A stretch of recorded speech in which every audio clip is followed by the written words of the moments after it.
Saat aku dinas luar kota, suami dan mertuaku tega menjual rumahku 50 miliar, lalu mengirim pesan, "Dasar menantu bodoh, mudah sekali kami tipu." Mereka lupa, perempuan yang mereka hianati ini tak akan diam, dan akan kubuat mereka bersujud menyesali segalanya. Yuk, absen dulu di kolom komentar. Sobat kisah berasal dari kota mana saja? Jangan lupa tekan like dan subscribe, ya.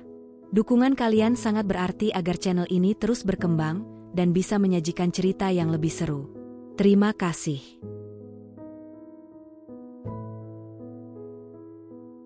Namaku Suci. Aku bukan perempuan yang lahir dari kemewahan, bukan pula seseorang yang tumbuh dengan kemudahan. Aku lahir di rumah kecil berdinding papan, beratap seng yang berisik setiap kali hujan turun. Dari sanalah aku belajar bahwa hidup tidak pernah memberi apapun secara cuma-cuma.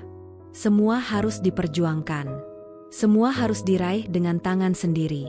Jika hari ini orang-orang mengenalku sebagai desainer interior yang sukses, yang memiliki rumah megah bernilai 50 miliar, mereka mungkin mengira aku beruntung. Mereka mungkin mengira hidupku selalu mudah. Padahal, yang mereka lihat hanyalah hasil akhir.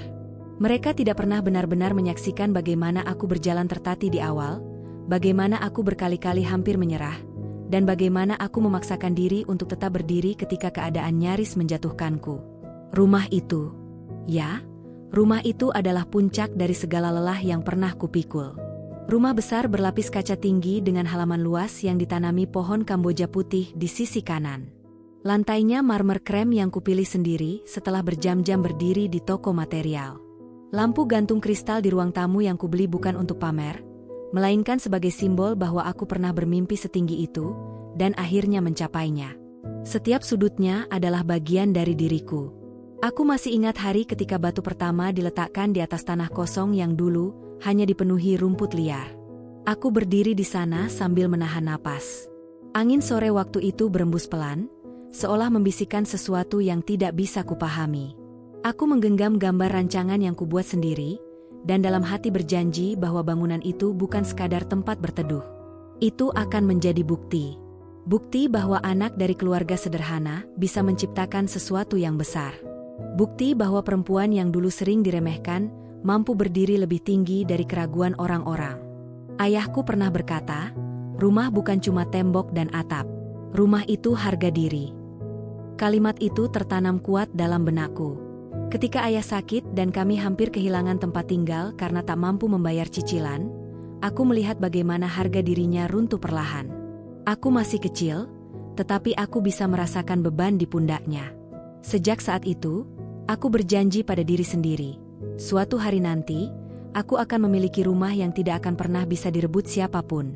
Perjalanan menuju janji itu tidak singkat. Setelah lulus kuliah desain interior dengan beasiswa, aku bekerja di sebuah firma kecil. Gajinya tidak seberapa. Aku sering pulang malam, menahan lapar agar bisa menabung lebih banyak. Aku menerima proyek apa saja, bahkan yang orang lain anggap remeh. Mendesain kafe kecil, kamar kos, kantor mungil, semua kulakukan dengan sepenuh hati. Aku tidak memilih pekerjaan. Aku memilih kesempatan. Tahun demi tahun berlalu. Namaku mulai dikenal. Klien berdatangan. Portofolioku bertambah. Kepercayaan diri yang dulu sempat goyah kini tumbuh perlahan. Setiap proyek yang selesai seperti satu anak tangga yang membawaku naik lebih tinggi. Lalu aku bertemu Arman. Ia datang sebagai klien, ingin merenovasi kantor kecilnya. Cara bicaranya tenang. Senyumnya hangat. Ia sering memujiku bukan hanya karena hasil kerjaku, tetapi karena ketekunanku. Saat itu aku merasa dihargai, dan mungkin karena itulah aku membuka hati. Kami menikah beberapa tahun kemudian. Aku berpikir, akhirnya aku menemukan seseorang yang berjalan searah denganku. Seseorang yang memahami betapa kerasnya aku bekerja. Seseorang yang akan berdiri di sampingku, bukan di belakang atau di depan, tetapi sejajar. Ketika rumah impianku mulai dibangun, Arman ada di sana. Ia berdiri di sampingku saat para pekerja memasang rangka atap. Ia memelukku ketika aku menangis haru melihat dinding pertama berdiri tegak. Akhirnya, Ci, ini semua hasil kerja keras kamu, katanya waktu itu. Aku percaya pada kalimat itu. Aku percaya bahwa ia bangga padaku. Proses pembangunan memakan waktu lama. Tidak sedikit godaan untuk memilih material yang lebih murah, desain yang lebih sederhana, atau luas yang lebih kecil. Namun aku menolak berkompromi pada mimpi yang sudah kutunggu bertahun-tahun. Rumah itu memiliki ruang kerja besar dengan jendela menghadap taman belakang. Disitulah aku biasanya menggambar desain hingga larut malam. Dapur luas dengan meja marmer putih yang selalu kupel setiap pagi sebelum berangkat kerja. Ruang keluarga dengan sofa abu-abu lembut, tempat kami menonton film setiap akhir pekan. Dan kamar utama. Kamar dengan jendela lebar yang memperlihatkan matahari pagi menyusup perlahan. Di sana aku sering berdiri sambil memandang halaman, merasa lega karena akhirnya aku tidak lagi takut kehilangan tempat tinggal. Rumah itu berdiri di atas tanah atas namaku. Aku mengurus semua dokumen sendiri. Aku memastikan setiap tanda tangan sah dan jelas. Aku tidak ingin ada celah yang suatu hari bisa menjadi masalah. Semua kulakukan dengan teliti, karena aku tahu betapa kejamnya hidup ketika kita lengah. Ibuku menangis saat pertama kali berkunjung. Ia berjalan perlahan menyentuh dinding, seolah memastikan semua itu nyata. "Kamu berhasil, Nak," katanya lirih. Aku tersenyum, tetapi dalam dada ada sesuatu yang lebih dalam dari sekadar kebanggaan. Ada rasa lega yang selama ini tidak pernah benar-benar kurasakan. Seolah seluruh ketakutan masa kecilku akhirnya menemukan tempat untuk beristirahat. Hari-hari di rumah itu terasa sempurna. Pagi dimulai dengan aroma kopi yang mengepul dari dapur. Cahaya matahari menembus tirai tipis. Suara langkah Arman di lorong kayu. Ibunya yang tinggal bersama kami sering menyapu halaman depan sambil bersenandung pelan. Aku bekerja dari ruang kerjaku dengan semangat baru. Setiap kali lelah, aku hanya perlu melihat sekeliling dan mengingat mengapa aku memulai semua ini. Rumah itu bukan tentang angka 50 miliar. Rumah itu tentang perjalanan. Tentang setiap malam ketika aku hampir menyerah. Tentang setiap klien yang meragukanku karena aku perempuan. Tentang setiap kali aku menahan tangis agar tetap terlihat kuat. Banyak orang melihat kemegahan fasadnya, tetapi hanya aku yang tahu berapa banyak doa yang pernah kupanjatkan di atas tanah itu sebelum bangunan berdiri. Aku sering berjalan menyusuri lorongnya sendirian saat malam tiba. Lampu redup memantulkan bayangan langkahku. Dalam diam, aku berbicara pada diriku sendiri. "Kamu sudah sejauh ini." Dan setiap kali aku mengucapkan kalimat itu, ada rasa syukur yang sulit dijelaskan. Aku tidak tahu bahwa suatu hari nanti, kalimat itu akan menjadi pengingat yang menyakitkan. Saat itu, aku hanya tahu satu hal, aku bahagia. Bahagia karena akhirnya aku memiliki tempat pulang yang aman. Bahagia karena merasa dihargai. Bahagia karena percaya bahwa keluargaku adalah bagian dari perjuangan itu. Aku tidak pernah membayangkan bahwa justru di dalam rumah yang kubangun dengan air mata itulah, sebuah retakan kecil mulai terbentuk. Retakan yang belum terlihat, belum terdengar, tetapi perlahan bergerak dalam diam. Dan aku, yang terlalu sibuk bekerja dan bermimpi, belum menyadarinya sama sekali. Pagi itu udara terasa lebih segar dari biasanya. Aku berdiri di depan cermin kamar, merapikan blazer krem yang kupilih khusus untuk perjalanan dinas kali ini. Di atas tempat tidur sudah tergeletak koper berwarna hitam dengan resleting setengah terbuka. Di dalamnya tersusun rapi beberapa berkas proyek, laptop, pakaian kerja, dan sepatu formal yang akan kupakai untuk presentasi. Proyek hotel ini bukan proyek biasa. Nilainya besar. Lokasinya strategis. Jika berhasil, namaku akan semakin diperhitungkan di dunia desain interior. Aku tahu betul, kesempatan seperti ini tidak datang dua kali. Aku menatap pantulan wajahku sendiri. "Ayo, Suci. Ini satu langkah lagi," gumamku pelan. Dari luar kamar terdengar suara langkah Arman. Ia mengetuk pintu sebelum masuk, seperti kebiasaannya yang sopan dan selalu membuatku merasa dihargai. "Sudah siap?" tanyanya sambil tersenyum. Aku mengangguk. "Sudah. Presentasinya lusa. Hari ini cuma survei lokasi dan meeting awal." Ia berjalan mendekat dan membantu menutup koperku. Tangannya hangat saat menyentuh gagang koper itu. "Hati-hati di jalan. Jangan terlalu capek." Kalimat sederhana itu membuatku merasa diperhatikan. Aku tidak pernah meminta Arman untuk ikut bekerja sekeras diriku. Aku hanya ingin ia mendukungku. Dan selama ini, Setidaknya di permukaan, ia melakukannya dengan baik. Di ruang makan, ibu mertuaku sudah menyiapkan sarapan. Aroma nasi goreng dan telur dadar memenuhi udara. Ia tersenyum saat melihatku turun. Perjalanan jauh, ya? Jangan lupa makan yang teratur, katanya.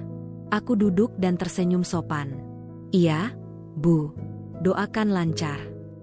Ia mengangguk pelan, tetapi ada sesuatu di tatapannya yang sulit kutafsirkan. Bukan dingin, bukan pula hangat. Seperti ada sesuatu yang disembunyikan, meski mungkin itu hanya perasaanku saja. Aku menepis pikiran itu. Terlalu banyak yang harus kupikirkan hari ini untuk mengurusi firasat yang belum tentu benar. Setelah sarapan, Arman mengantarku ke bandara. Perjalanan terasa tenang. Ia menyetir sambil sesekali melirik ke arahku. Kapan pulang? Tanyanya. Sekitar 1 minggu. Kalau semua lancar, mungkin bisa lebih cepat. Ia mengangguk pelan. Rumah akan aman. Tenang saja. Aku tersenyum. Aku tidak pernah khawatir soal itu. Dan memang benar. Aku tidak pernah merasa perlu khawatir tentang rumahku. Semua dokumen atas namaku. Semua pembayaran kulakukan sendiri. Tidak ada yang perlu dicemaskan. Setidaknya, itulah yang kupikirkan. Sesampainya di bandara, Arman turun dan memelukku singkat. Pelukannya tidak lama, tetapi cukup untuk membuatku merasa diperhatikan. Hati-hati, bisiknya. Aku melangkah masuk ke area keberangkatan dengan langkah mantap. Pekerjaan selalu memberiku energi berbeda. Ada semangat yang mengalir setiap kali aku memulai proyek baru. Di dalam pesawat, aku membuka laptop dan meninjau ulang konsep desain hotel yang akan kupresentasikan. Konsepnya modern tropis, memadukan unsur kayu alami dengan pencahayaan hangat dan ruang terbuka yang luas. Aku membayangkan lobi besar dengan langit-langit tinggi, sofa empuk berwarna netral, serta sentuhan tanaman hijau di setiap sudut. Aku selalu mencintai pekerjaanku. Desain bukan sekadar estetika bagiku. Ia adalah cerita. Ia adalah emosi yang diterjemahkan menjadi ruang. Setibanya di kota tujuan, udara terasa lebih panas dibanding kota tempat tinggalku. Mobil dari pihak klien sudah menunggu. Sepanjang perjalanan menuju lokasi hotel yang sedang dibangun, aku mengamati sekitar dengan cermat. Proyek ini akan berdiri megah di kawasan strategis dekat pusat bisnis. Jika berhasil, hotel ini akan menjadi salah satu ikon kota. Pertemuan pertama berjalan lancar. Para pemilik hotel tampak antusias dengan konsep yang kuajukan. Mereka mengangguk-angguk saat aku menjelaskan detail pencahayaan dan pemilihan material. Saya ingin tamu merasa seperti pulang ke rumah yang nyaman, meskipun mereka sedang berada di kota asing. Jelasku dengan penuh keyakinan. Kalimat itu keluar begitu saja. Pulang ke rumah yang nyaman. Entah mengapa, ketika mengucapkannya, bayangan rumahku sendiri muncul di benakku. Ruang tamu luas dengan lampu kristal, dapur bersih dengan meja marmer, dan halaman depan yang selalu kusapu sebelum berangkat kerja. Sore itu aku kembali ke hotel tempatku menginap dengan perasaan puas. Proyek ini berjalan sesuai rencana. Aku mengirim pesan pada Arman. Aku sampai dengan selamat. Meeting lancar. Beberapa menit kemudian ia membalas. Syukurlah. Jangan lupa istirahat. Jawaban singkat, seperti biasa. Aku tidak pernah memaksanya untuk berbincang panjang. Kami sama-sama sibuk. Hari kedua diisi dengan survei detail bangunan. Aku berjalan dari satu ruangan ke ruangan lain, mencatat ukuran, memperkirakan tata letak furnitur, dan berdiskusi dengan kontraktor.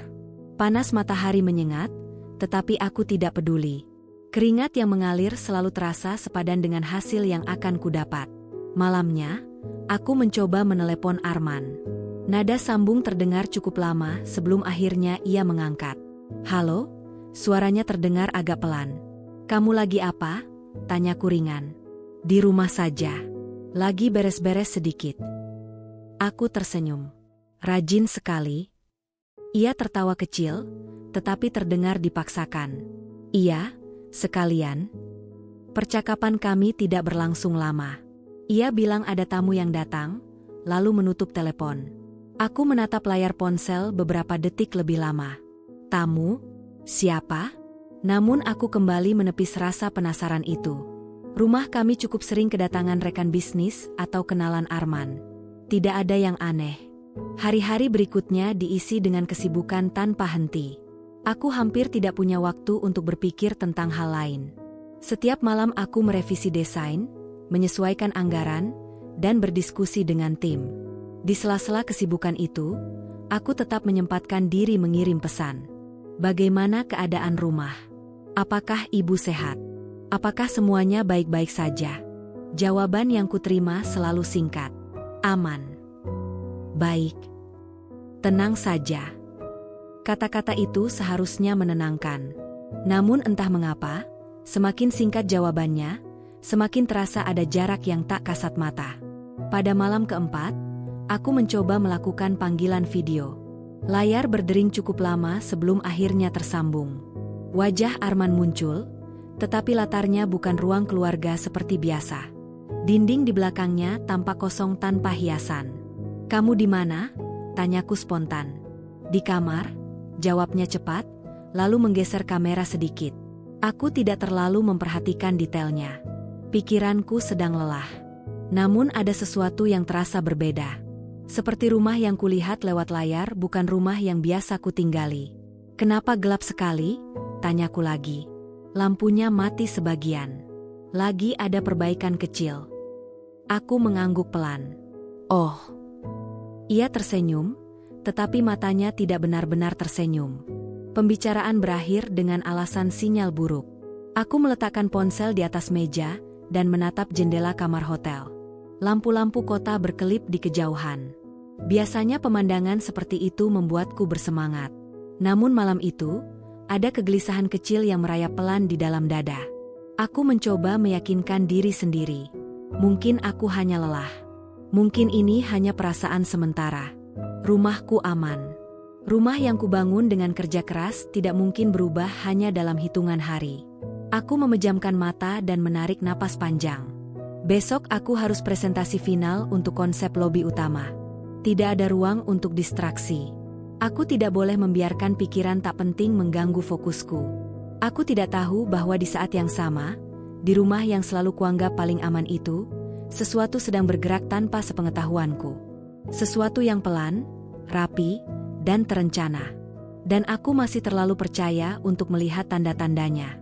Presentasi hari itu berjalan lebih lama dari yang kuduga. Aku berdiri di depan layar besar ruang rapat, menjelaskan detail demi detail konsep lobi hotel.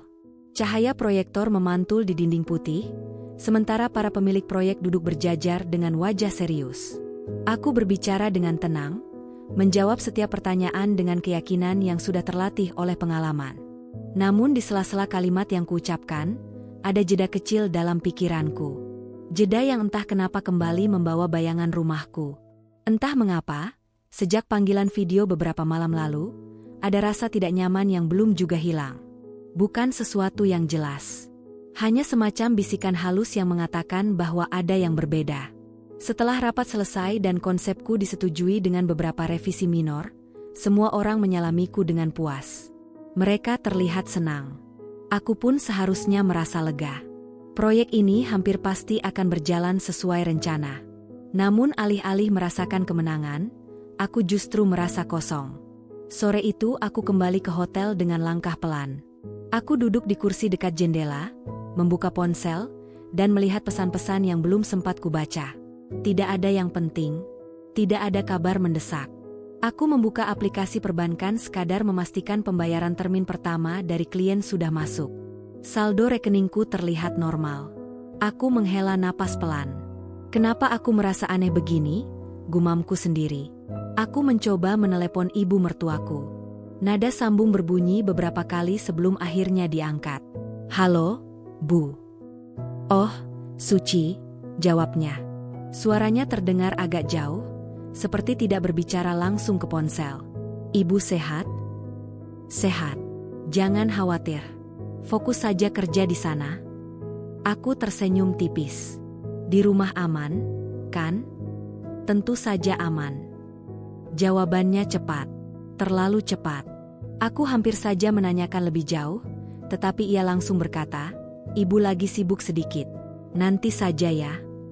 Sambungan terputus. Aku menatap layar yang kini gelap. Perasaan ganjil itu semakin menguat, seperti benang tipis yang ditarik perlahan di dalam dadaku. Malamnya aku menerima pesan dari tetangga sebelah rumah. Bu Rini, Bu Suci lagi di luar kota ya? Aku membalas, iya, Bu. Kenapa? Beberapa menit tidak ada jawaban. Lalu muncul pesan singkat. Oh, tidak apa-apa. Cuma tadi lihat ada beberapa orang datang ke rumah. Kirain Bu Suci sudah pulang.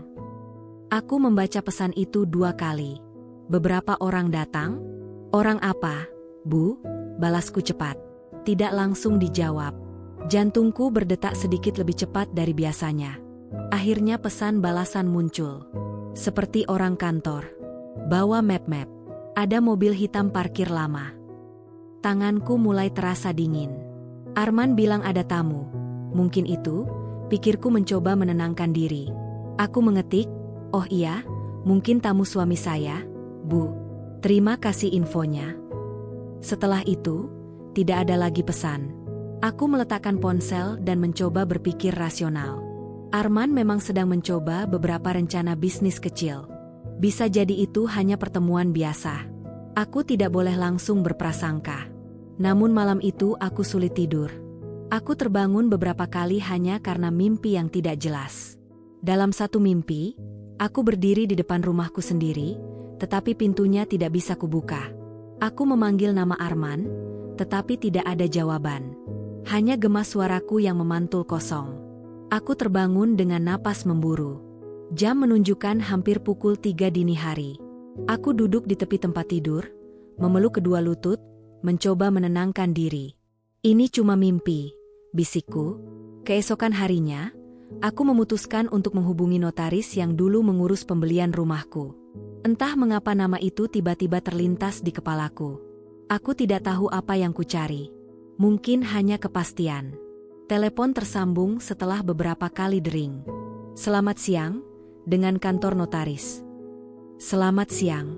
Saya Suci. Saya ingin memastikan dokumen rumah saya tidak ada perubahan apapun. Hening beberapa detik. Perubahan seperti apa, Bu? Tidak ada pengajuan apapun atas nama saya, kan? Petugas di sana terdengar mengetik sesuatu. Suara papan ketik terdengar jelas melalui sambungan. Sebentar ya, Bu. Waktu terasa lebih lama dari biasanya. Jantungku berdetak semakin keras. Bu Suci, sejauh data yang saya lihat, memang ada permintaan salinan dokumen beberapa hari lalu. Dadaku seperti ditarik sesuatu. Salinan dokumen? Iya, Bu. Permintaan resmi dengan surat kuasa. Surat kuasa? Surat kuasa dari siapa? Tanyaku pelan, hampir berbisik. Dari suami ibu. Dunia seolah mengecil dalam 1 detik. Apa isinya? Tanyaku lagi. Permintaan salinan sertifikat dan dokumen pendukung. Aku mencoba tetap tenang. Untuk keperluan apa? Keterangan dalam surat tertulis untuk keperluan administrasi. Aku menutup mata sejenak. Administrasi apa yang membutuhkan salinan sertifikat rumah? Aku mengucapkan terima kasih dan menutup telepon dengan tangan gemetar. Pikiran mulai berlari ke berbagai kemungkinan, tetapi aku terus mencoba menahannya. Arman tidak mungkin melakukan sesuatu tanpa memberitahuku. Tidak mungkin. Kami selalu berdiskusi tentang hal besar. Setidaknya, aku percaya begitu. Aku segera menghubunginya. Nada sambung panjang. Tidak diangkat. Ku coba lagi. Masih sama. Beberapa menit kemudian ia mengirim pesan. Lagi meeting. Nanti telepon balik. Meeting? Bukankah ia bilang sedang lebih banyak di rumah akhir-akhir ini? Aku menatap pesan itu lama. Perasaan yang tadinya hanya berupa bisikan kini berubah menjadi tekanan nyata di dada. Aku mencoba mengingat kembali beberapa hari terakhir. Jawabannya yang singkat. Latar panggilan video yang terasa asing. Tamu yang datang membawa map-map. Surat kuasa. Salinan sertifikat. Semua potongan kecil itu mulai membentuk pola yang tidak ingin kulihat. Namun aku tetap menolak mempercayainya. Malamnya, Arman akhirnya menelepon. Suci, ada apa tadi? Aku menahan diri agar suaraku tetap stabil. Kamu minta salinan sertifikat rumah? Hening. Hening yang terlalu lama untuk pertanyaan sederhana. Iya. Cuma untuk keperluan administrasi kecil, jawabnya akhirnya. Administrasi apa? Kamu ini kenapa sih? Aku cuma butuh untuk jaminan sementara. Jaminan?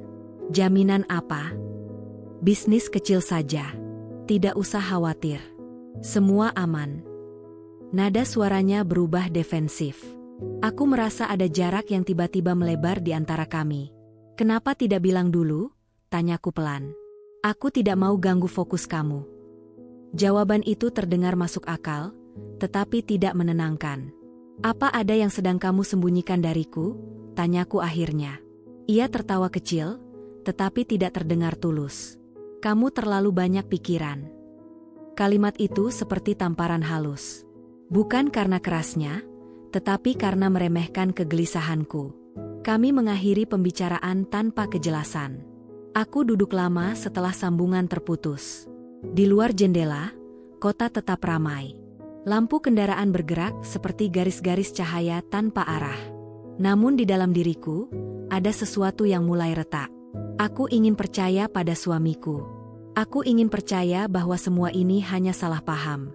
Namun untuk pertama kalinya sejak rumah itu berdiri, aku merasakan sesuatu yang tidak pernah kurasakan sebelumnya.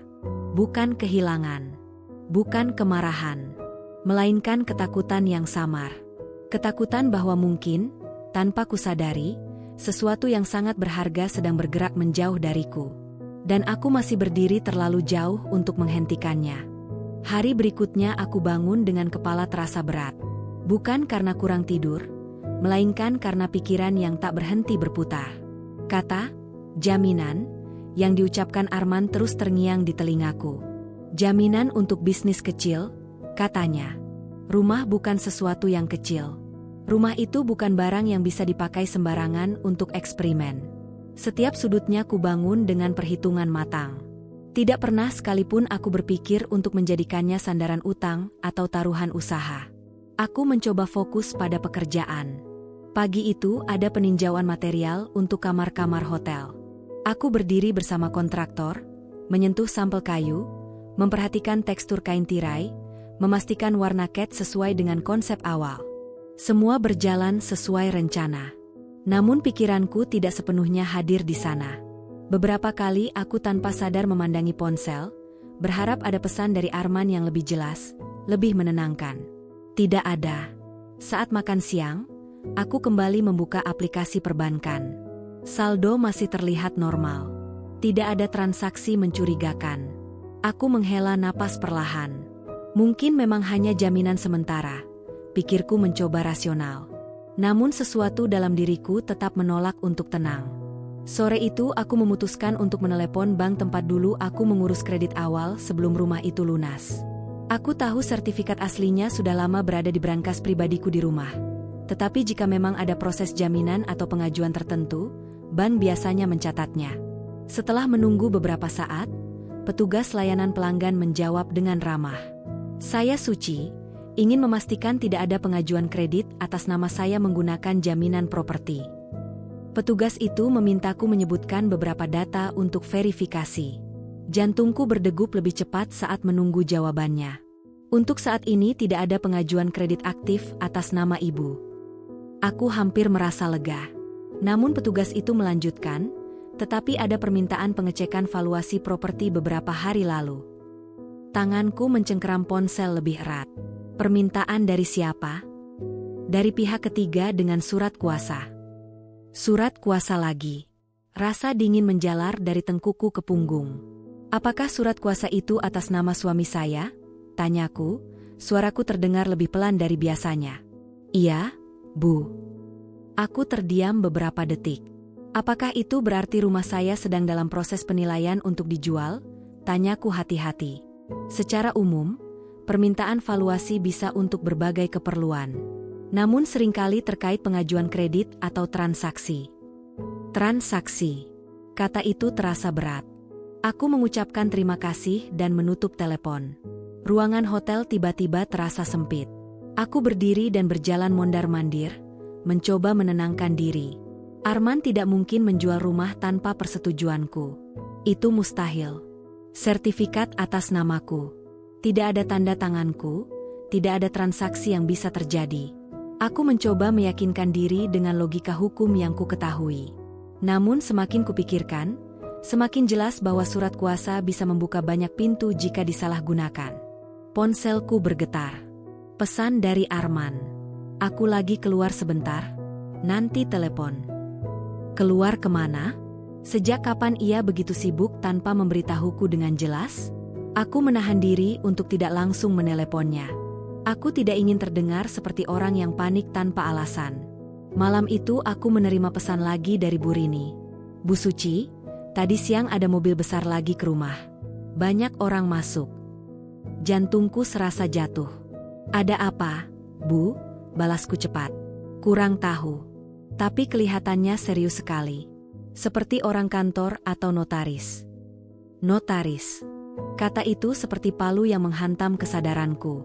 Tanganku mulai gemetar. Aku mencoba menelepon Arman lagi. Kali ini langsung masuk ke pesan suara. Aku mencoba ibu mertuaku. Tidak aktif. Dunia seolah bergerak terlalu cepat sementara aku tertinggal sendirian di kamar hotel. Aku duduk di tepi tempat tidur, menatap dinding kosong. Pikiranku mulai menyusun kemungkinan yang selama ini kutolak. Bagaimana jika surat kuasa itu bukan sekadar untuk jaminan kecil? Bagaimana jika valuasi properti itu bukan hanya formalitas? Bagaimana jika semua ini adalah langkah awal untuk sesuatu yang jauh lebih besar?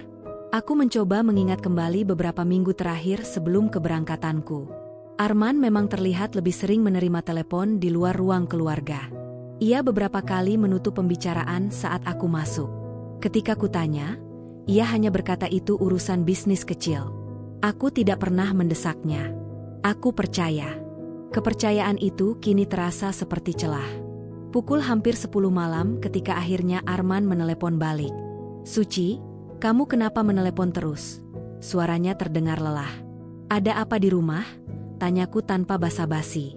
Tidak ada apa-apa. Kenapa ada notaris datang? Hening. Aku cuma urus administrasi. Tidak usah dibesar-besarkan. Administrasi apa yang melibatkan valuasi properti dan surat kuasa? Tanyaku, suaraku mulai bergetar. Ia menghela napas panjang. Kamu ini kenapa jadi tidak percaya sama aku? Kalimat itu menusuk. Bukan aku yang menciptakan situasi ini. Karena kamu tidak pernah menjelaskan dengan jelas. Jawabku pelan. Ia terdiam lagi, lalu berkata, aku cuma ingin membantu keuangan kita lebih stabil. Dengan apa? Dengan memanfaatkan aset yang ada. Aset. Ia menyebut rumah itu sebagai aset. Bukan rumah. Bukan tempat pulang. Bukan hasil kerja keras bertahun-tahun. Melainkan aset. Apa maksudmu memanfaatkan? Tanyaku, napasku terasa berat. Jangan khawatir. Semua masih terkendali. Jawaban yang sama. Kata-kata yang tidak menjawab apapun. Aku menutup mata, mencoba mengendalikan emosiku. Arman, dengarkan aku. Rumah itu atas namaku. Jika ada sesuatu yang kamu lakukan tanpa persetujuanku, itu bukan hanya salah. Itu berbahaya. Ia terdengar kesal. Aku tidak bodoh, Suci. Aku ingin berkata bahwa justru karena itulah aku takut. Namun kalimat itu tertahan di tenggorokan. Pembicaraan berakhir dengan suasana dingin. Aku duduk lama setelah itu. Di luar, hujan mulai turun. Butiran air menghantam kaca jendela dengan suara berirama. Biasanya aku menyukai suara hujan. Ia menenangkan. Namun malam itu, setiap tetesnya terdengar seperti hitungan waktu yang berjalan mundur menuju sesuatu yang tak bisa kuhentikan. Aku membuka kembali laptopku, mencoba mengalihkan pikiran dengan revisi desain. Namun huruf-huruf di layar terasa kabur. Konsentrasiku buyar. Dalam diam, aku akhirnya mengakui sesuatu yang selama ini kutolak. Ada kemungkinan bahwa aku tidak sepenuhnya tahu apa yang sedang terjadi di rumahku sendiri. Ada kemungkinan bahwa orang yang paling kupercaya sedang mengambil keputusan besar tanpa melibatkanku. Dan jika itu benar, maka bukan hanya dinding rumah yang sedang terancam. Kepercayaan yang kubangun bertahun-tahun mungkin sedang runtuh, perlahan, tanpa suara. Aku memutuskan untuk tetap menyelesaikan pekerjaanku. Bukan karena aku tidak peduli pada kegelisahan yang terus tumbuh di dalam dada, tetapi karena aku tahu satu hal. Jika aku kehilangan fokus sekarang, semuanya akan berantakan sekaligus. Proyek hotel ini terlalu penting untuk dikorbankan hanya karena dugaan yang belum memiliki bukti nyata. Pagi itu aku berdiri di tengah area konstruksi lobi utama. Bau semen basah dan kayu baru memenuhi udara. Para pekerja berlalu lalang membawa material. Suara palu dan mesin pemotong terdengar bersahutan. Arahkan pencahayaan dari sisi kiri. Jangan terlalu terang, kita mau kesan hangat, bukan kaku, kataku pada teknisi lampu. Ia mengangguk dan segera menyesuaikan posisi. Aku mencoba menenggelamkan diri dalam detail-detail kecil seperti itu. Mengatur tekstur, memilih warna, memperhatikan keseimbangan ruang.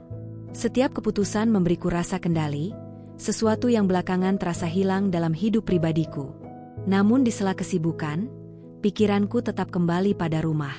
Rumah dengan lantai marmer yang selalu kupel setiap pagi. Rumah dengan ruang kerja yang penuh sketsa. Rumah dengan halaman depan tempat ibu mertuaku biasa menyiram tanaman. Aku mencoba menelepon Arman sekali lagi saat jam istirahat. Tidak diangkat. Aku menatap layar ponsel beberapa detik sebelum akhirnya menurunkannya perlahan. Baiklah. Jika ia tidak ingin menjelaskan lewat telepon, maka aku akan menunggu sampai pulang. Aku tidak ingin mengambil keputusan emosional dari jarak jauh. Siang itu, salah satu pemilik hotel mengajakku makan bersama untuk membahas detail akhir kontrak. Bu Suci ini luar biasa.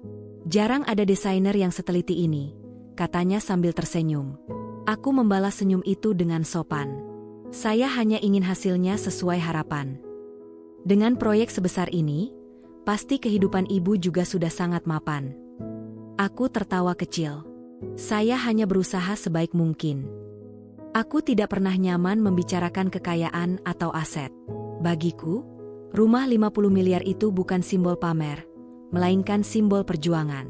Tidak ada satu rupiah pun di dalamnya yang datang tanpa pengorbanan. Malamnya, setelah pertemuan selesai, aku kembali ke kamar hotel dengan tubuh lelah. Aku membuka koper dan mengambil foto kecil yang selalu kubawa saat perjalanan jauh. Foto rumahku. Diambil saat matahari sore menyinari fasad depan. Bayangan pohon Kamboja jatuh lembut di dinding putih. Aku berdiri di tangga depan, tersenyum dengan wajah penuh kebanggaan. Aku menatap foto itu lama. Semua ini untuk masa depan, bisikku pada diri sendiri. Aku tidak pernah membangun rumah itu hanya untuk diriku. Aku membayangkan masa tua yang tenang. Aku membayangkan anak-anak berlarian di halamannya suatu hari nanti. Aku membayangkan makan malam keluarga yang hangat. Aku bahkan sudah merencanakan renovasi kecil setelah proyek hotel ini selesai. Aku ingin menambah ruang baca di sudut taman belakang. Tempat dengan kursi kayu dan rak buku tinggi, agar setiap sore bisa kuhabiskan di sana dengan tenang. Bayangan itu membuatku tersenyum tipis. Namun senyum itu perlahan memudar saat mengingat kembali percakapan dengan Arman. Memanfaatkan aset. Kata itu kembali terngiang. Mengapa ia tidak melihat rumah itu dengan cara yang sama sepertiku? Mengapa ia terdengar begitu ringan menyebutnya sebagai jaminan? Ponselku kembali bergetar. Pesan dari Bu Rini. Bu Suci, maaf ya kalau saya terlalu ikut campur. Tapi tadi saya lihat ada orang foto-foto bagian depan rumah. Jantungku seperti berhenti 1 detik. Foto-foto untuk apa, Bu? Balasku cepat. Kurang tahu. Tapi seperti orang survei. Tanganku terasa dingin. Aku mencoba menenangkan diri. Survei bisa berarti banyak hal. Namun kombinasi antara valuasi, surat kuasa, notaris, dan kini foto-foto rumah terasa seperti potongan puzzle yang mulai membentuk gambaran utuh. Aku langsung menelepon Arman lagi. Kali ini ia mengangkat. Apa lagi, Suci? Suaranya terdengar tidak sabar. Ada orang survei rumah. Cuma penilaian biasa. Penilaian untuk apa? Kamu tidak percaya padaku? Pertanyaan itu membuatku terdiam sesaat. Aku hanya ingin tahu kebenarannya. Sudah kubilang, ini untuk bisnis kecil. Jangan dibesar-besarkan. Nada suaranya lebih keras dari biasanya. Aku merasakan sesuatu yang belum pernah kurasakan dalam hubungan kami. Dinding. Seperti ada tembok tak terlihat yang tiba-tiba berdiri di antara kami. "Apa kamu berutang?" tanyaku pelan. Ia terdiam cukup lama. "Tidak ada yang perlu kamu khawatirkan," jawabnya akhirnya. Jawaban itu tidak menjawab pertanyaanku. Namun aku tahu, jika terus mendesak lewat telepon, aku hanya akan mendapat penolakan yang sama. Aku menutup telepon dan duduk di lantai kamar hotel, bersandar pada sisi tempat tidur. Air mata yang sejak tadi kutahan akhirnya jatuh juga. Bukan karena aku yakin rumah itu akan hilang, melainkan karena untuk pertama kalinya, aku merasa tidak dilibatkan dalam sesuatu yang sangat menyangkut hidupku. Aku selalu melibatkan Arman dalam setiap keputusan besar. Aku selalu berbagi beban. Aku tidak pernah menyembunyikan apapun tentang keuangan atau rencanaku. Mengapa kini aku seperti orang asing yang hanya menerima informasi setengah-setengah? Malam itu aku membuat keputusan. Aku akan menyelesaikan semua urusan proyek dalam 2 hari ke depan. Setelah itu, aku akan pulang lebih cepat dari jadwal. Aku perlu melihat semuanya dengan mata kepalaku sendiri. Aku perlu berdiri di depan rumah itu dan memastikan tidak ada yang berubah. Keesokan harinya aku bekerja lebih keras dari biasanya. Aku menyelesaikan revisi desain, menandatangani kontrak final, dan memastikan semua timeline jelas sebelum aku meninggalkan kota ini. "Bu Suci pulang lebih cepat?"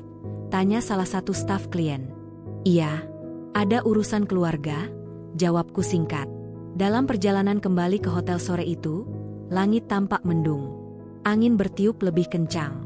Aku memandangi awan gelap yang menggantung rendah, dan untuk pertama kalinya dalam hidupku, aku merasa takut kehilangan sesuatu yang sudah kugenggam begitu lama. Namun di balik ketakutan itu, ada tekad yang mulai tumbuh. Jika memang ada sesuatu yang salah, aku tidak akan diam. Rumah itu bukan sekadar aset. Itu adalah harga diri. Dan aku tidak akan membiarkannya diambil tanpa penjelasan. Malam terakhir sebelum kepulanganku, aku berdiri di depan jendela kamar hotel, memandang kota yang lampunya berkelip di kejauhan. Besok aku akan kembali. Besok aku akan melihat sendiri apa yang sebenarnya terjadi. Dan entah mengapa, jauh di dalam hati, aku merasa bahwa ketika aku sampai di sana, hidupku tidak akan lagi sama seperti sebelumnya. Pesawat mendarat lebih cepat dari perkiraanku. Sepanjang penerbangan, aku tidak bisa memejamkan mata. Sabuk pengaman terasa terlalu ketat, napasku pendek-pendek. Setiap kali mencoba menenangkan diri, bayangan orang-orang memotret rumahku kembali muncul di kepala. Begitu roda pesawat menyentuh landasan, jantungku berdegup semakin keras. Aku tidak memberitahu Arman bahwa aku pulang hari ini. Entah kenapa, aku ingin melihat keadaan rumah tanpa persiapan apapun. Tanpa sandiwara. Tanpa penjelasan yang sudah dirangkai rapi sebelumnya. Mobil taksi melaju menembus jalanan kota yang mulai ramai. Setiap lampu merah terasa terlalu lama. Setiap kendaraan di depan terasa menghalangi. Saat akhirnya mobil memasuki kawasan perumahan tempat rumahku berdiri, aku merasakan sesuatu yang sulit dijelaskan. Sunyi. Biasanya kompleks ini ramai dengan suara anak-anak bermain atau tetangga menyiram tanaman. Namun siang itu terasa aneh. Terlalu tenang. Mobil berhenti tepat di depan rumahku. Aku membeku. Gerbangnya terbuka. Di halaman depan, tidak ada mobil Arman. Tidak ada sandal ibu mertuaku. Tidak ada suara televisi dari ruang keluarga seperti biasanya. Dan di sisi pagar, berdiri papan besar dengan tulisan tebal. DJ. Darahku seakan berhenti mengalir. Aku turun dari mobil dengan langkah goyah. Angin siang itu terasa panas menyentuh kulitku. Tulisan di papan itu tampak begitu jelas, begitu nyata, seolah menertawakan semua keyakinanku. Dijual. Aku mendekat perlahan. Nomor kontak tertera di bawahnya. Nama agen properti yang tidak pernah kudengar sebelumnya. Tidak mungkin, bisikku pelan. Aku mencoba membuka pintu gerbang. Tidak terkunci. Langkahku memasuki halaman terasa berat. Setiap tapak sepatu di atas lantai batu terasa seperti gema yang memukul dadaku. Aku berdiri di depan pintu utama. Kuncinya berbeda. Gagangnya sudah diganti. Tanganku gemetar saat mencoba memutar kenop. Terkunci. Aku mengeluarkan kunci cadanganku. Tidak bisa masuk. Kunci itu tidak lagi cocok. Dadaku terasa sesak. Arman, teriakku, suaraku menggema kosong. Tidak ada jawaban. Aku mengetuk pintu keras-keras. Hening. Tiba-tiba terdengar suara pintu rumah sebelah terbuka. Bu Rini keluar dengan wajah terkejut. Bu Suci, ibu sudah pulang? Aku menoleh, mencoba tersenyum meski wajahku pasti pucat. Iya, Bu. Ini, kenapa rumah saya dipasang papan dijual? Bu Rini tampak ragu. Ia mendekat perlahan. Loh, saya kira ibu sudah tahu. Tahu apa? Suaraku hampir tidak terdengar. Katanya sudah laku, Bu. 2 hari lalu ada orang tanda tangan di dalam. Setelah itu suami ibu dan ibunya pergi bawa koper. Kata-kata itu seperti petir menyambar tepat di kepalaku. Laku, ulangku. Iya, Bu. Saya pikir itu keputusan bersama. Dunia di sekelilingku terasa berputar. Aku memegang tiang pagar agar tidak jatuh. Tidak mungkin, gumamku. Bu Rini memandangku dengan iba. Saya lihat sendiri notaris datang. Banyak dokumen ditandatangani. Notaris, dokumen, surat kuasa, valuasi. Semua potongan itu kini menyatu menjadi satu kenyataan yang tak bisa lagi kutolak. Aku langsung mengeluarkan ponsel dan menelepon Arman. Nomornya tidak aktif. Aku mencoba lagi. Tidak bisa dihubungi. Aku mencoba ibu mertuaku. Sama. Tanganku mulai gemetar hebat. Aku membuka aplikasi perbankan dengan napas tertahan. Saldo rekening bersama kami, kosong. Angkanya tinggal sisa kecil yang bahkan tidak cukup untuk membayar cicilan mobil. Air mataku jatuh tanpa bisa kutahan.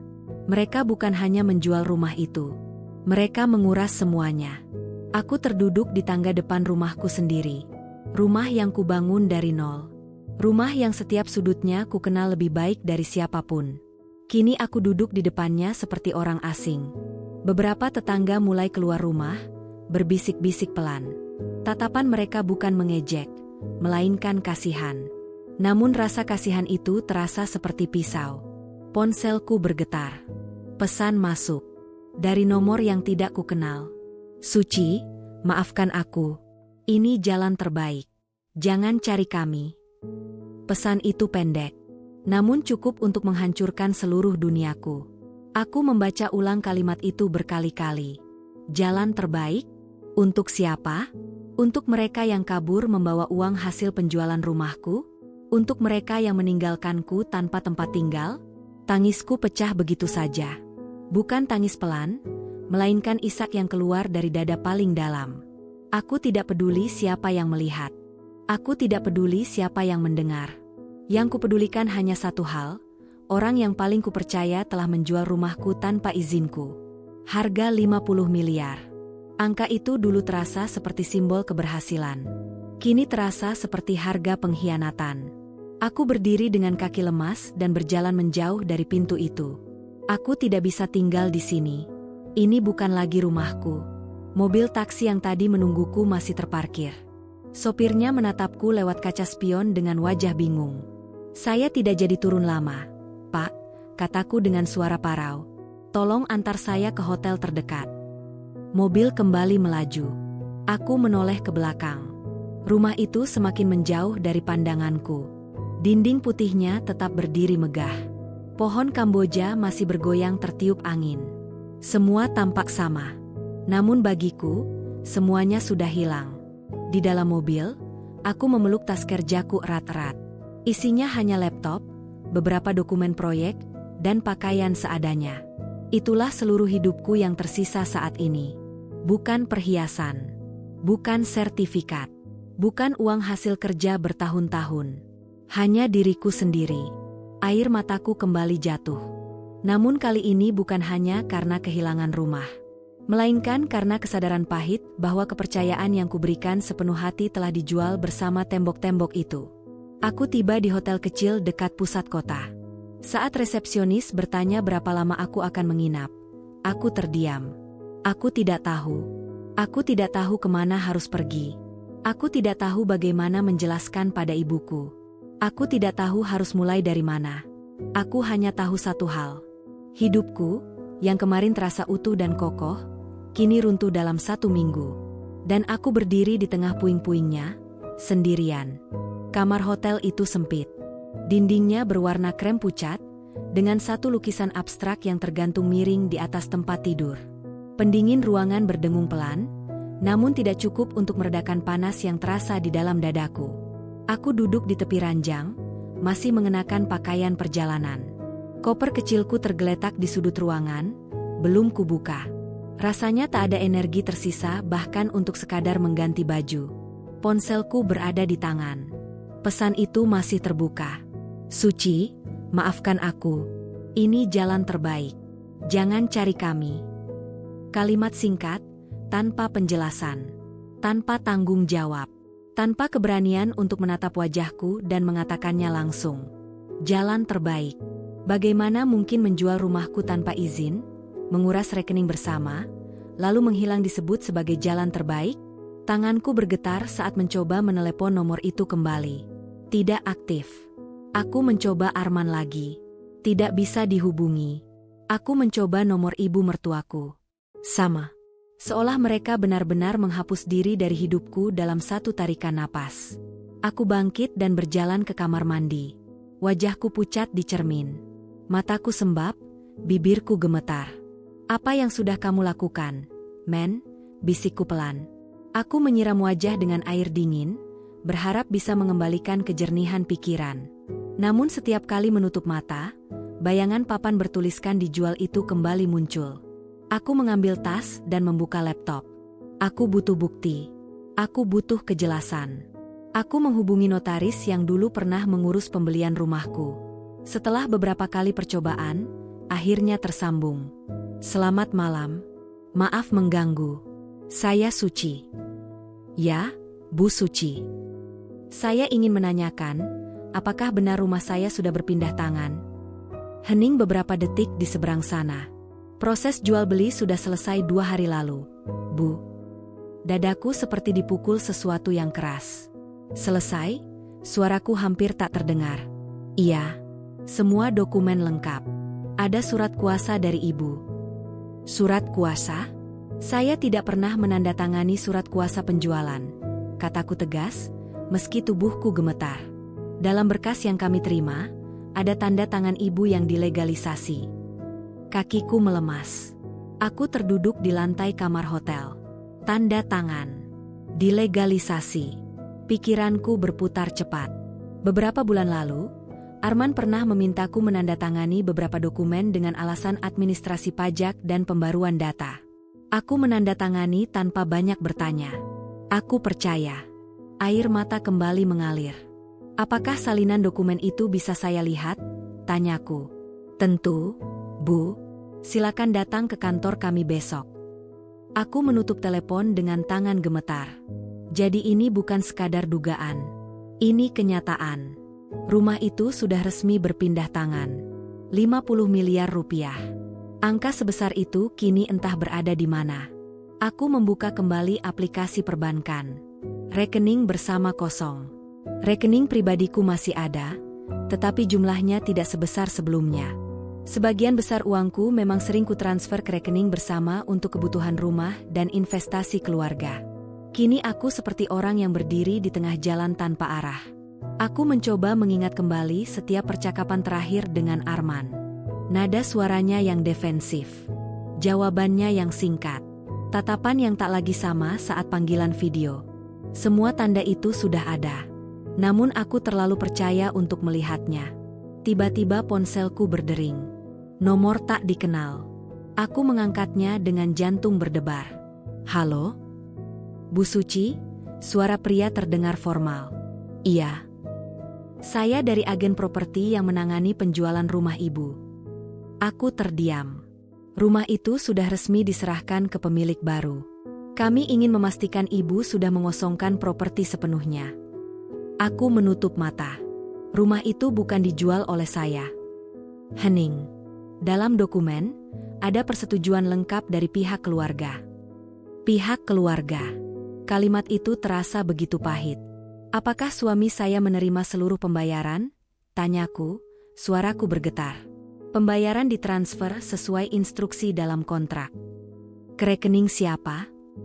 Maaf, Bu, itu informasi rahasia klien. Sambungan terputus setelah beberapa penjelasan formal. Aku menjatuhkan ponsel ke atas kasur. Jadi benar, mereka tidak hanya menjualnya. Mereka menerima uangnya. Dan pergi. Aku berdiri dan berjalan mondar-mandir di kamar. Marah, kecewa, terluka. Semua bercampur menjadi satu. Bagaimana mungkin seseorang yang tidur di sampingku setiap malam mampu melakukan ini? Bagaimana mungkin ibu yang memanggilku anak sendiri tega menyetujuinya? Aku teringat pelukan Arman di bandara. Hati-hati. Kini kalimat itu terasa seperti ejekan. Tangisku pecah lagi, kali ini lebih keras. Aku memukul bantal, mencoba melampiaskan rasa sakit yang tak tertahankan. Aku tidak peduli tentang kemewahan. Aku peduli tentang kepercayaan, tentang rasa aman, tentang keyakinan bahwa rumah itu akan selalu menjadi tempatku kembali. Kini bukan hanya rumah yang hilang. Pernikahanku mungkin juga sudah berakhir, tanpa sempat diberi kesempatan untuk dipertahankan. Pukul 2 dini hari, aku masih terjaga. Aku menatap langit-langit kamar hotel yang kusam. Di saat seperti ini, aku baru benar-benar menyadari betapa sendirinya aku. Tidak ada Arman di sebelahku. Tidak ada suara televisi dari ruang keluarga. Tidak ada aroma kopi pagi yang biasa ku seduh di dapur sendiri. Yang ada hanya dengungan pendingin ruangan dan suara napasku yang berat. Aku menarik napas panjang. Air mata mulai mengering. Di balik kehancuran ini, ada sesuatu yang perlahan muncul. Bukan harapan. Belum. Namun sebuah kesadaran. Aku tidak boleh diam. Jika mereka mengira aku akan hancur dan menyerah begitu saja, mereka salah. Rumah itu mungkin sudah berpindah tangan. Uang itu mungkin sudah mereka bawa. Namun aku masih punya diriku sendiri. Dan aku tidak akan membiarkan pengkhianatan ini menjadi akhir dari segalanya. Di tengah malam yang panjang itu, untuk pertama kalinya sejak melihat papan dijual di depan rumahku, aku berhenti menangis. Mataku masih basah. Hatiku masih remuk. Namun di dalam dada, ada tekad yang mulai tumbuh perlahan. Jika ini adalah kehancuran yang mereka pilihkan untukku, maka dari reruntuhan ini, aku akan membangun sesuatu yang baru. Bukan untuk mereka, melainkan untuk diriku sendiri. Pagi datang tanpa permisi. Cahaya matahari menembus tirai tipis kamar hotel dan jatuh tepat di wajahku. Aku tidak benar-benar tidur malam tadi. Tubuhku terasa berat, kepalaku nyeri, tetapi pikiranku justru terlalu sadar. Hari ini aku akan melihat dokumen itu. Hari ini aku akan memastikan bagaimana rumah yang kubangun dengan susah payah bisa berpindah tangan tanpa persetujuanku. Aku bangkit perlahan dan menatap pantulan diriku di cermin. Wajahku pucat, tetapi sorot mataku berbeda dari kemarin. Tangis dan keterkejutan sudah lewat. Yang tersisa adalah sesuatu yang lebih tajam. Keinginan untuk tahu kebenaran. Aku mengenakan blazer hitam sederhana, merapikan rambutku dengan tangan yang masih sedikit gemetar. Tidak peduli seberapa hancur hidup pribadiku, aku tidak akan datang ke kantor notaris dengan wajah menyerah. Perjalanan menuju kantor notaris terasa sunyi. Jalanan pagi itu ramai seperti biasa, seolah dunia tidak tahu bahwa hidup seseorang sedang runtuh perlahan.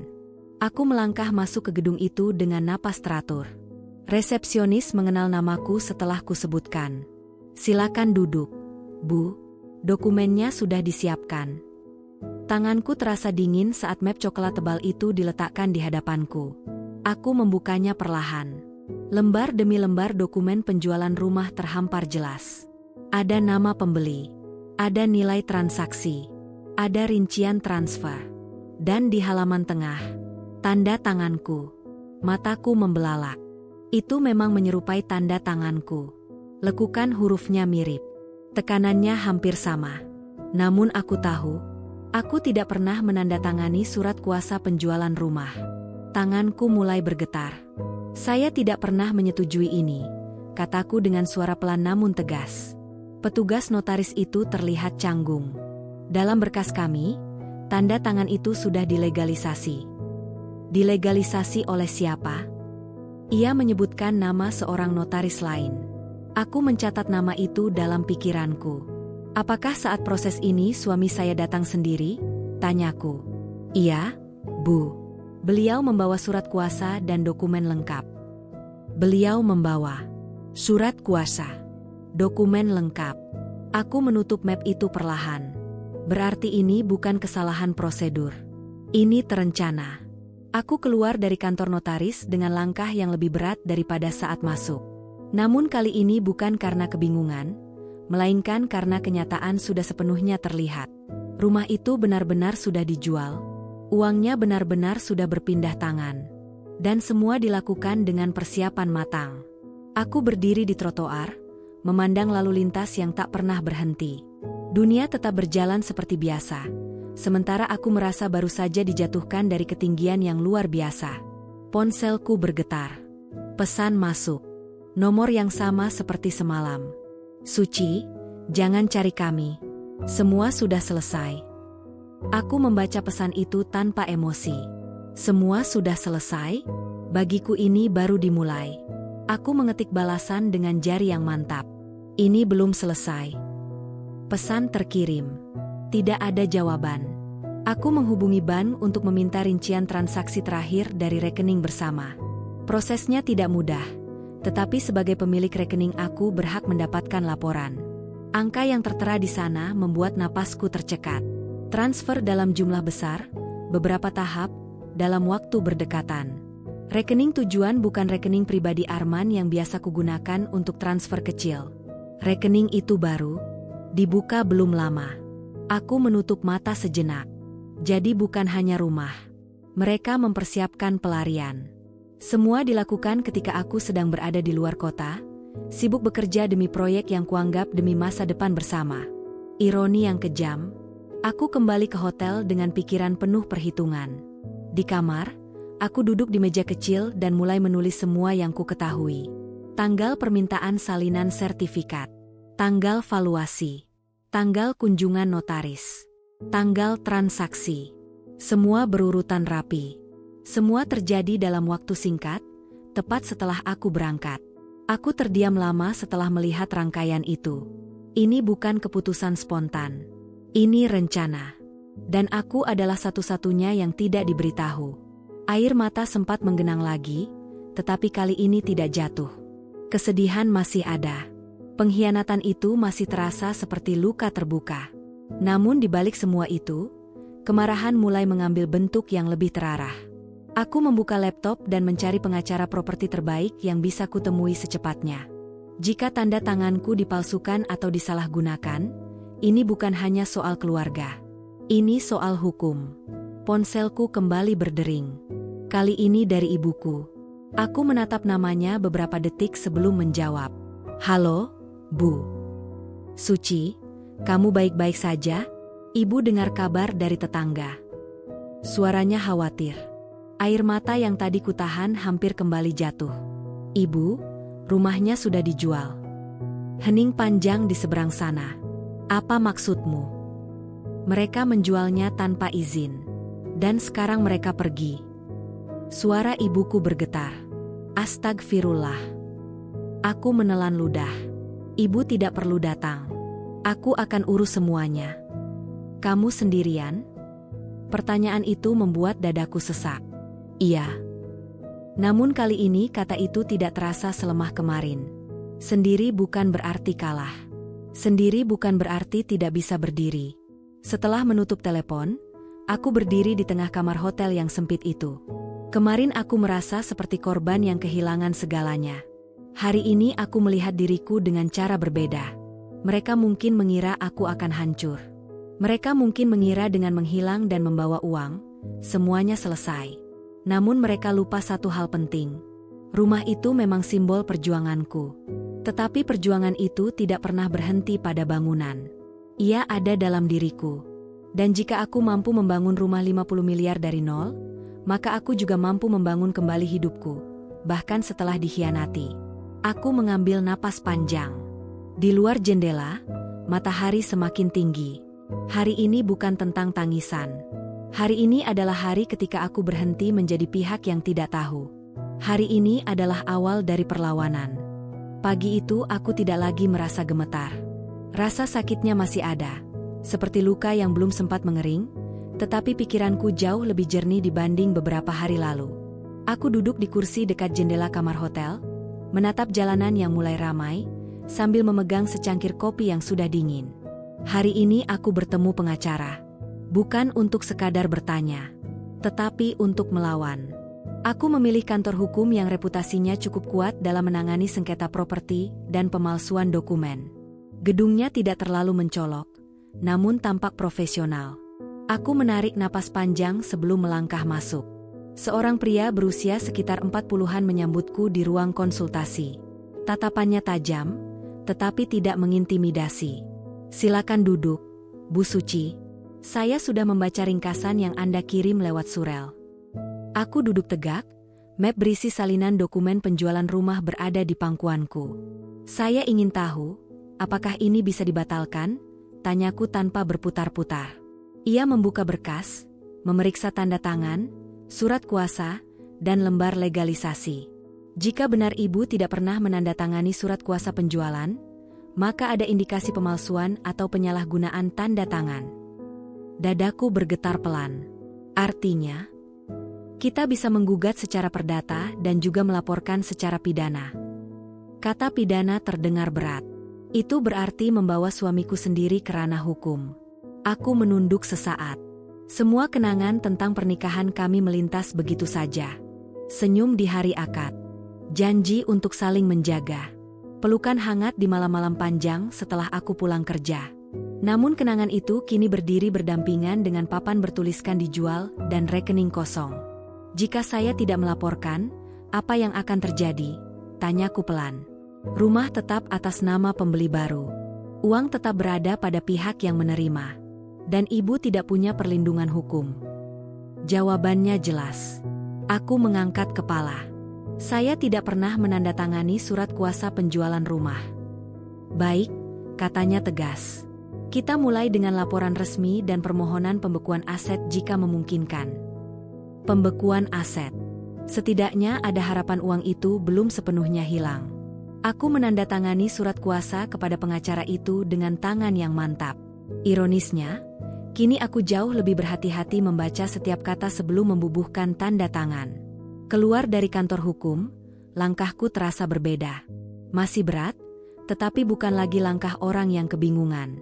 Aku sedang bergerak. Ponselku bergetar saat aku baru saja masuk ke mobil. Nomor tidak dikenal lagi. Aku menjawab dengan tenang. "Halo. Hentikan ini, Suci." Itu suara Arman. Untuk sesaat, dadaku tetap terasa nyeri mendengar suaranya. "Kamu di mana?" tanyaku datar. "Itu tidak penting. Kenapa kamu ke notaris? Kenapa kamu cari pengacara?" Aku menatap keluar jendela mobil.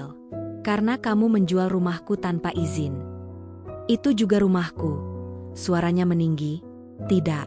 Sertifikatnya atas namaku." Hening sesaat. "Aku lakukan itu untuk kita," katanya lebih pelan. "Untuk kita?" Aku hampir tertawa, tetapi yang keluar hanya napas berat. Dengan menghilang, aku terlilit utang. Akhirnya, kalimat yang selama ini kutunggu. "Utang apa?" tanyaku. "Investasi gagal. Aku coba tutup dengan pinjaman lain. Bunganya besar. Aku tidak punya pilihan." Tidak punya pilihan. Ia selalu punya pilihan. Ia bisa bicara padaku. Ia bisa jujur. Ia bisa meminta bantuan. Namun ia memilih menjual rumah dan kabur. "Kamu punya pilihan untuk jujur," kataku pelan namun tegas. "Aku takut kamu marah." Aku menutup mata sejenak. Marah. Dibandingkan dengan apa yang kini kurasakan, kemarahan terdengar seperti kemewahan kecil. "Kamu bukan hanya menghindari kemarahanku," jawabku. "Kamu menghancurkan kepercayaanku." Ia terdiam. "Aku akan kembalikan uangnya sedikit demi sedikit," katanya akhirnya. "Dari mana?" tanyaku. Tidak ada jawaban. Aku menarik napas panjang. Aku sudah melibatkan pengacara. "Jangan lakukan ini, Suci. Ini bisa menghancurkan segalanya." "Segalanya? Bukankah segalanya sudah dihancurkan?" "Aku tidak menghancurkan apapun," jawabku. "Aku hanya menuntut hakku." Sambungan terputus. Aku menatap layar ponsel tanpa emosi. Untuk pertama kalinya sejak semua ini terjadi, aku tidak menangis setelah berbicara dengannya. Yang kurasakan hanyalah jarak. Seolah pria yang tadi meneleponku bukan lagi orang yang pernah kucintai, melainkan seseorang yang asing. Malam itu aku kembali ke rumahku. Bukan untuk masuk. Karena aku tahu itu tidak mungkin. Aku hanya berdiri di seberang jalan, memandang bangunan yang kini bukan lagi milikku. Lampu di dalamnya menyala. Ada bayangan orang bergerak di balik tirai. Pemilik baru. Aku menelan ludah. Rumah itu berdiri megah seperti biasa. Tidak ada retakan di dinding. Tidak ada tanda bahwa di dalamnya pernah ada perempuan yang bekerja siang malam demi membangunnya. Rumah itu tidak bersalah. Yang salah adalah orang-orang yang mengkhianati kepercayaan. Air mata akhirnya jatuh lagi, tetapi kali ini berbeda. Bukan tangisan tak berdaya, melainkan perpisahan. Aku memandangnya lama. Terima kasih sudah pernah menjadi saksi perjuanganku, bisikku pelan. Angin malam bertiup lembut, menggerakkan daun pohon Kamboja. Aku berbalik dan melangkah pergi. Kali ini aku tidak merasa seperti orang yang diusir. Aku merasa seperti seseorang yang sedang memilih jalan baru. Besok aku akan resmi melaporkan semuanya. Prosesnya mungkin panjang, mungkin melelahkan, mungkin menyakitkan. Namun aku tidak akan lagi menjadi perempuan yang hanya duduk di tangga rumahnya sendiri sambil menangis. Aku adalah perempuan yang membangun dari nol. Dan jika hidup memaksaku memulai lagi dari awal, maka aku akan melakukannya. Bukan dengan kebencian, melainkan dengan kekuatan yang bahkan belum sepenuhnya kusadari ada dalam diriku. Pagi ketika laporan itu resmi masuk, aku mengenakan pakaian paling sederhana yang kupunya. Bukan karena aku tidak mampu tampil mewah, tetapi karena hari ini bukan tentang penampilan. Hari ini tentang keputusan. Ruang pelayanan itu dingin, lampunya terlalu terang, dan kursi plastiknya keras. Aku duduk menunggu namaku dipanggil dengan map berisi salinan dokumen di pangkuan. Tanganku tidak lagi gemetar seperti beberapa hari lalu. Aneh sekali, semakin jelas semuanya, semakin tenang aku merasa. Bu Suci? Aku berdiri. Langkahku mantap. Aku menjelaskan kronologi dengan suara yang stabil. Dari awal pembangunan rumah, kepemilikan sertifikat atas namaku, hingga penjualan tanpa persetujuanku dan tanda tangan yang tidak pernah kubuat. Petugas mencatat dengan serius. Apakah ibu siap jika proses ini berlanjut ke penyelidikan lebih dalam? Tanyanya. Aku mengangguk. Saya siap. Bukan karena aku tidak takut, tetapi karena ketakutan tidak lagi boleh mengendalikan hidupku. Setelah selesai, aku keluar dari gedung itu dengan napas panjang. Langit cerah. Aku berdiri sejenak di bawah matahari, membiarkan cahaya hangat menyentuh wajahku. Entah mengapa, aku merasa ringan. Bukan karena masalahnya selesai. Justru karena aku berhenti lari darinya. Beberapa hari kemudian, kabar mulai menyebar. Telepon dari keluarga Arman masuk bertubi-tubi. Ada yang memohon agar laporan dicabut. Ada yang menuduhku tidak punya hati. Ada yang mengatakan aku seharusnya menjaga nama baik keluarga. Aku mendengarkan semuanya dengan tenang. Nama baik dibangun dengan kejujuran, jawabku pada salah satu dari mereka. Bukan dengan menutupi kesalahan. Untuk pertama kalinya, aku tidak merasa perlu menjelaskan diriku panjang lebar. Aku tidak lagi merasa bersalah karena memilih diriku sendiri. Di tengah proses hukum yang berjalan, pengacaraku memberiku kabar penting. Rekening tujuan transfer berhasil kita lacak. Sebagian dana belum sempat dipindahkan. Jantungku berdetak lebih cepat. Artinya, kita ajukan permohonan pembekuan segera. Aku menutup mata sejenak. Bukan tentang jumlah uangnya, tetapi tentang keadilan. Setidaknya tidak semua jerih payahku lenyap begitu saja. Beberapa minggu berlalu. Arman akhirnya muncul. Bukan di rumah. Bukan di hadapanku secara pribadi, melainkan di ruang mediasi. Aku melihatnya masuk dengan wajah yang jauh berbeda dari pria yang dulu berdiri di sampingku saat pernikahan. Tubuhnya lebih kurus. Sorot matanya tidak lagi penuh percaya diri. Kami duduk berhadapan. Jarak meja terasa seperti jurang panjang. Aku tidak pernah bermaksud menyakitimu, katanya pelan. Aku menatapnya tanpa kebencian. Aku tahu, jawabku jujur. Tapi kamu tetap melakukannya. Ia terdiam. Aku panik. Aku malu. Aku takut kehilangan segalanya. Kamu kehilangan segalanya justru karena kamu memilih berbohong. Suasana hening. Tidak ada teriakan. Tidak ada drama. Hanya dua orang yang menyadari bahwa sesuatu yang pernah mereka bangun bersama sudah runtuh. Apa kamu masih bisa memaafkanku? Tanyanya akhirnya. Pertanyaan itu menggantung di udara. Aku menarik napas panjang. Memaafkan dan mempercayai lagi adalah dua hal yang berbeda. Matanya berkaca-kaca. Aku mungkin bisa memaafkanmu suatu hari nanti, lanjutku, tapi aku tidak bisa kembali seperti dulu. Kalimat itu terasa seperti pintu yang ditutup perlahan. Bukan dengan bantingan, tetapi dengan kepastian. Proses hukum tetap berjalan. Sebagian dana berhasil diamankan. Status rumah masih dalam sengketa dan akan melalui jalur panjang untuk diputuskan. Aku tahu ini belum selesai. Namun satu hal sudah jelas. Aku tidak lagi berdiri di titik yang sama seperti saat pertama kali melihat papan dijual di depan rumahku. Aku sudah berubah. Beberapa bulan kemudian, aku menyewa tempat tinggal baru. Tidak sebesar rumah lamaku. Tidak semegah dulu, tetapi cukup. Cukup untuk tidur dengan tenang. Cukup untuk bekerja tanpa bayangan pengkhianatan di setiap sudut dinding. Malam pertama di tempat baru itu, aku duduk di lantai dengan secangkir teh hangat. Tidak ada furnitur lengkap. Tidak ada dekorasi mewah. Hanya aku dan ruang kosong yang siap diisi cerita baru. Aneh sekali, alih-alih merasa kehilangan, aku justru merasa bebas. Rumah lamaku memang hasil kerja kerasku. Tetapi harga diriku jauh lebih berharga. Aku membuka laptop dan kembali bekerja. Proyek baru menungguku. Klien baru mempercayaiku. Dunia tidak berhenti hanya karena satu pengkhianatan. Dan aku pun tidak akan berhenti. Sebelum tidur, aku berdiri di depan jendela kecil apartemen itu. Lampu kota berkelip di kejauhan.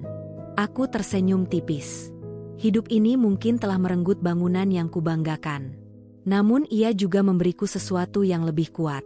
Kesadaran bahwa aku mampu berdiri sendiri.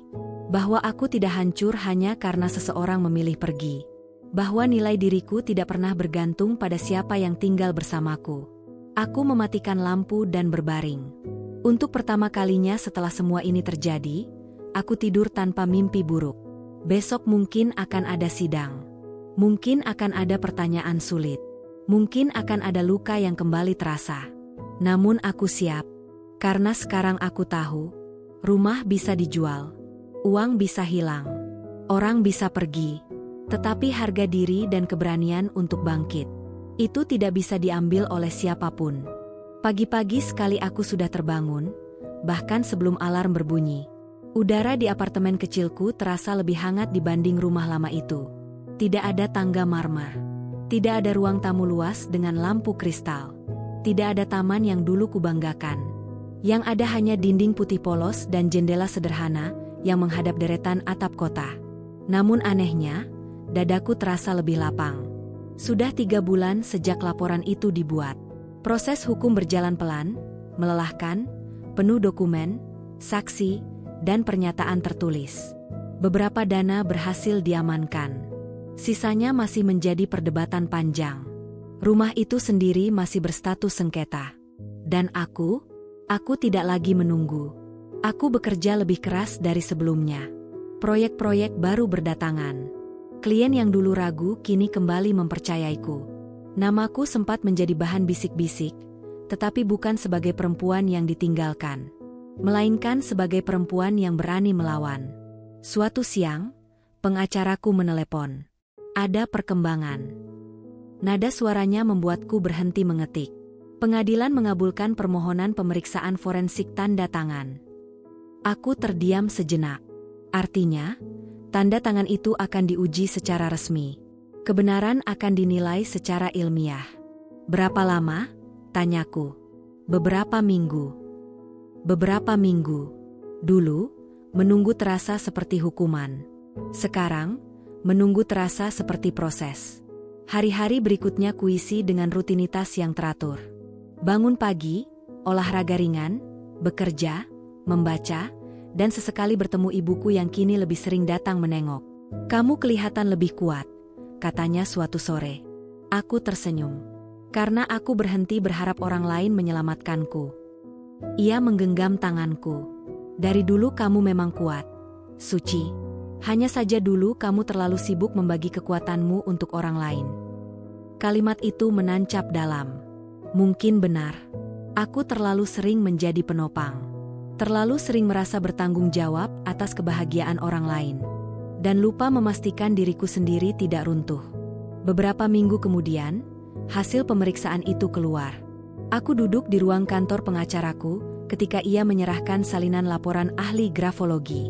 "Kesimpulannya jelas," katanya. Aku membaca bagian akhir laporan itu. Tanda tangan pada surat kuasa penjualan dinyatakan tidak identik dengan tanda tanganku yang asli. Ada perbedaan tekanan, arah tarikan, dan pola lengkung. Itu bukan tanda tanganku. Dadaku terasa sesak. Bukan karena terkejut, melainkan karena akhirnya kebenaran mendapatkan bentuk resmi. "Ini akan memperkuat posisi kita," ujar pengacaraku. Aku mengangguk perlahan. Di luar ruangan itu, dunia tetap berjalan biasa. Namun bagiku, ini adalah momen penting. Bukan untuk menjatuhkan siapapun, tetapi untuk mengembalikan kendali atas hidupku. Tak lama setelah itu, Arman kembali menghubungiku. Bukan dengan nada marah. Bukan dengan ancaman. Melainkan dengan suara yang terdengar lelah. "Aku sudah dengar hasilnya," katanya. Aku tidak menjawab. "Aku tidak memalsukan sendiri," lanjutnya cepat. "Aku hanya dibantu." Dibantu. Kata yang terasa seperti upaya kecil untuk meringankan beban kesalahan. "Aku tidak peduli siapa yang melakukannya," jawabku tenang. "Namaku yang dipakai." Ia terdiam lama. "Aku akan bertanggung jawab." Aku menatap keluar jendela apartemen. Kota sore itu tampak sibuk. "Apapun yang kamu lakukan sekarang," kataku pelan, "tidak akan mengembalikan kepercayaan yang sudah hilang." Suara napasnya terdengar berat. Aku tahu. Dan untuk pertama kalinya, aku percaya bahwa ia memang tahu. Beberapa hari kemudian, melalui mediasi lanjutan, Arman menyatakan kesediaannya mengakui keterlibatannya dan bekerja sama dalam proses hukum. Sebagian aset atas namanya diserahkan untuk membantu mengembalikan kerugian. Aku tidak merasa menang. Aku juga tidak merasa puas. Yang kurasakan hanyalah kelegaan sunyi. Seolah beban panjang yang menggantung di bahuku perlahan diangkat sedikit demi sedikit. Malam itu, aku duduk sendirian di apartemen, membuka album lama di ponselku. Foto rumah itu muncul. Tangga besar tempat aku dulu terduduk menangis. Ruang kerja dengan jendela lebar. Taman kecil dengan lampu-lampu kuning hangat. Aku menatapnya lama. Lalu, untuk pertama kalinya, aku tidak merasa perih. Rumah itu pernah menjadi simbol keberhasilanku. Namun kini aku sadar. Keberhasilanku bukan pada bangunannya. Melainkan pada kemampuanku membangun, kehilangan, dan tetap berdiri. Aku menutup album itu. Di meja kecil dekat jendela, ada sketsa baru. Denah sederhana. Rencana kantor kecil yang ingin kubangun sendiri. Bukan rumah besar. Bukan simbol kemewahan. Tetapi ruang kerja yang sepenuhnya milikku. Tanpa campur tangan. Tanpa ketergantungan. Aku tersenyum. Hidup memang tidak kembali seperti dulu. Ia berubah. Dan aku berubah bersamanya. Jika dulu aku membangun rumah untuk membuktikan sesuatu pada dunia, kini aku membangun masa depan untuk diriku sendiri. Dan kali ini, tidak ada satupun tanda tangan yang akan kububuhkan tanpa keyakinan penuh. Tidak ada lagi rasa takut kehilangan. Karena aku sudah kehilangan, dan ternyata, aku tetap utuh. 6 bulan berlalu sejak hari ketika aku berdiri gemetar di depan papan bertuliskan dijual itu. 6 bulan yang terasa seperti perjalanan panjang melintasi reruntuhan, luka, kemarahan, dan akhirnya, penerimaan. Proses hukum masih berjalan, tetapi arahnya semakin jelas. Dengan bukti forensik dan pengakuan yang mulai terbuka, posisiku menguat. Sebagian besar dana berhasil diamankan. Sisanya sedang dalam tahap penyelesaian. Rumah itu sendiri kemungkinan besar tidak akan kembali padaku. Dan untuk pertama kalinya, aku benar-benar bisa mengatakan, aku sudah tidak menginginkannya lagi. Pagi ini aku berdiri di depan sebuah bangunan 2 lantai yang masih berbau cat baru. Tidak besar, tidak mewah. Fasadnya sederhana dengan kaca lebar di lantai bawah dan balkon kecil di atas. Di atas pintu masuk, terpampang papan nama baru. Namaku, bukan sebagai istri seseorang, bukan sebagai bagian dari pasangan, tetapi sebagai pemilik usaha yang berdiri sendiri. Tanganku menyentuh gagang pintu dengan perasaan yang sulit dijelaskan. Ada sisa-sisa trauma. Ada bayangan masa lalu. Tetapi lebih besar dari itu adalah rasa bangga yang tenang. Aku membuka pintu. Ruangan di dalamnya masih kosong dari perabot lengkap. Hanya meja kerja utama, beberapa kursi, dan rak dokumen yang belum terisi penuh. Sinar matahari pagi masuk dari kaca depan, menciptakan garis-garis cahaya di lantai. Aku melangkah masuk perlahan. Setiap langkah terasa seperti pernyataan. Aku tidak jatuh. Aku tidak hilang. Aku membangun lagi. Ibuku datang tak lama kemudian membawa kotak makanan kecil. "Resmi ya?" katanya dengan mata berbinar. Aku tersenyum. "Resmi." Ia memelukku erat. "Kamu tidak hanya mempertahankan dirimu. Kamu melampaui semuanya." Aku memejamkan mata dalam pelukan itu. Dulu, aku berpikir keberhasilan adalah tentang memiliki rumah besar, rekening penuh, dan kehidupan yang terlihat sempurna dari luar. Sekarang aku tahu, keberhasilan adalah tentang tetap berdiri ketika semuanya runtuh. Siang harinya, beberapa klien lama datang memberi ucapan selamat. Mereka tidak memandangku dengan iba. Mereka memandangku dengan hormat. Dan itu jauh lebih berharga. Sore menjelang ketika ponselku bergetar. Nama Arman muncul di layar. Aku menatapnya beberapa detik sebelum mengangkat. "Aku hanya ingin tahu, kamu baik-baik saja?" tanyanya pelan. Aku melihat sekeliling ruangan baruku. Meja sederhana. Dinding putih. Cahaya sore yang hangat. "Aku sangat baik-baik saja," jawabku jujur. Ia terdiam. "Aku dengar kamu buka kantor baru." "Iya." Aku turut senang. Ada nada tulus di suaranya. Dan untuk pertama kalinya, tidak ada rasa sakit yang menusuk ketika mendengarnya. "Aku juga berharap kamu menemukan jalanmu," kataku. Ia menghela napas panjang. "Aku sedang mencoba memperbaiki semuanya." "Perbaiki untuk dirimu sendiri," jawabku tenang. "Bukan untukku." Percakapan itu singkat, namun terasa seperti penutup yang layak. Bukan dengan kebencian, bukan dengan dendam, melainkan dengan jarak yang sehat. Malam itu, setelah semua orang pulang, aku duduk sendirian di ruang kerjaku. Lampu-lampu kota mulai menyala di luar kaca. Suasananya hening, tetapi tidak sunyi.